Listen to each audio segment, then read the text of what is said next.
وعلیکم السلام ورحمۃ اللہ وبرکاتہ۔ ایک بھائی کا سوال ہے کہ ان سے کسی شخص نے سوال کیا ہے کہ پہلے اہل حدیث کہتے تھے ہمارے دو اصول اطیع اللہ و اطیع الرسول، اور اب کہتے ہیں منہج سلف، ایک اور اصول کا انہوں نے اضافہ کر دیا۔ تو میرے بھائی، اس میں کسی اصول کا اضافہ نہیں کیا گیا۔ جو منہج سلف ہے، جب سے دین ہے، جب سے منہج سلف ہے، اللہ کے رسول صلی اللہ علیہ وسلم نے فرمایا کہ ہماری امت میں 73 فرقے ہو جائیں گے، 72 جہنم کے اندر جائیں گے، ایک فرقہ جنت کے اندر جائے گا۔ پوچھا گیا کون ہے؟ کہا جس پر میں ہوں اور میرے صحابہ ہیں۔ تو صحابہ کا فہم معتبر ہے، تبھی آپ نے ان کو معیار بنایا۔ اور ایک حدیث میں آپ نے کہا وہی الجماعہ، تو جو صحابہ کی جماعت ہے، وہ صحابہ کی جماعت کے نقش قدم کی جو پیروی کرے گا، ان کے طریقے اور ان کے منہج اور ان کے عقیدے پر ہوگا، تو ہی انسان کامیاب ہوگا۔ لہذا ان کا جو منہج ہے، ان کا جو طریقہ ہے، وہ معتبر ہے دین کے اندر۔ اور اللہ رب العالمین کا ارشاد ہے واتبع سبیل من اناب الیہ، جنہوں نے میری طرف انابت کی، رجوع کیا، ان کے راستے کو بنائیے۔ اور سب سے پہلے صحابہ نے اللہ کی طرف رجوع کیا، اللہ کی طرف انابت کی، لہذا ان کے راستے کی پیروی کا اللہ تعالیٰ حکم دیتا ہے۔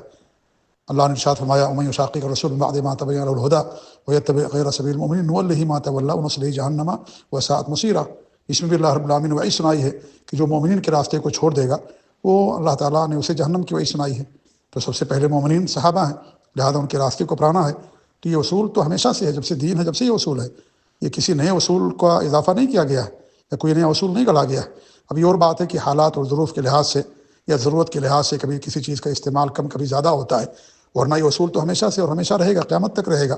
کیونکہ سلف صالحین ہمارے لیے جو ہے نمونہ ہے، اسوہ ہیں، اور ہمارے آئیڈیل ہیں، اور انہی کے مطابق ہمیں زندگی گزارنا ہے، کیونکہ انہوں نے دین کو سمجھا، اس پر عمل کیا، اور ہمارے نبی صلی اللہ علیہ وسلم نے، اللہ رب العالمین ان کو جنت کی بشارت دی۔ لہذا ان کے طریقے کے اپنانے کے بعد ہی انسان جنت کا حقدار ہوگا۔ تو یہ جو اصول ہے، کوئی نیا اصول نہیں ہے۔ اب چونکہ آج کے اس دور میں جو اہل بدعات ہیں، وہ اپنی بدعات اور خرافات کی بھی دلیل قرآن و سنت سے دیتے ہیں، اور یہ بھی ہم اہل حدیثوں کی قد و کاوش اور محنتوں کا نتیجہ ہے کہ اہل حدیث کوئی بھی بات بغیر دلیل کے نہیں کرتا ہے۔ تو اس کا اتنا اثر پڑا کہ وہ لوگ اپنی بدعتوں کو ثابت کرنے کے لیے قرآن و حدیث کی منمانی تفسیر کرتے ہیں۔ تو اس دور میں اس کی زیادہ ضرورت پڑی گئی کہ منہج سلف قرآن و حدیث کو سلف صالحین کے منہج اور ان کے فہم کے مطابق سمجھنا ہے، ورنہ یہ اصول تو ہمیشہ سے ہے۔ آپ اس کو مثال سے سمجھ لیجیے، جیسے قرآن اللہ تعالیٰ کی کتاب ہے، قرآن اللہ تعالیٰ کی کتاب ہے، مخلوق نہیں ہے، یہ چیز ہمیشہ سے اور ہمیشہ رہے گی یہ چیز۔ لیکن جب جہمیہ نے عقیدہ گڑھا کہ قرآن مخلوق ہے، تو امام احمد بن حنبل رحمۃ اللہ علیہ اور دیگر ائمہ کھڑے ہوئے، علماء کھڑے ہوئے، اور جہاد کیا اس کے خلاف کہ نہیں، قرآن مخلوق نہیں ہے۔ تو اب یہ کہنا کافی نہیں ہوا اس وقت زمانے میں، خاص طور سے اس دور میں، کہ قرآن اللہ تعالیٰ کی کتاب ہے۔ پہلے کافی تھا، لیکن قرآن اللہ کی مخلوق نہیں ہے، پہلے بھی، نہ کبھی تھی، نہ رہے گی، قرآن اللہ تعالیٰ کی کتاب ہے۔ تو یہ، لیکن اس زمانے میں جب جہمیہ نے یہ کہا کہ قرآن مخلوق ہے، تو یہ اضافہ کرنا ضروری سمجھا کہ قرآن اللہ تعالیٰ کی کتاب ہے، مخلوق نہیں ہے۔ اس کا اضافہ ضروری قرار دیا گیا، کیونکہ انہوں نے قرآن کو اللہ تعالیٰ کی مخلوق قرار دیا، نعوذ باللہ، جبکہ قرآن اللہ تعالیٰ کا کلام ہے، اللہ تعالیٰ کی کتاب ہے۔ پہلے یہ بات نہیں کہی جاتی تھی، کب کہی جانے لگی؟ جب اہل بدعت نے، جہمیہ نے قرآن کو اللہ تعالیٰ کی مخلوق قرار دیا، اس وقت سے اس کا اضافہ کیا جانے لگا کہ قرآن اللہ کی کتاب مخلوق نہیں ہے، اللہ تعالیٰ کی ذات عرش پر ہے، یہ عقیدہ ہے۔ قرآن میں اللہ الرحمن اور استویٰ، پہلے یہ کہنا کافی ہو جاتا تھا کہ اللہ تعالیٰ عرش پر ہے، لیکن جب صوفیہ پیدا ہوئے، انہوں نے کہا کہ اللہ تعالیٰ کی ذات ہر جگہ ہے، تو یہ کہا جاتا ہے کہ اللہ تعالیٰ کی ذات عرش پر ہے۔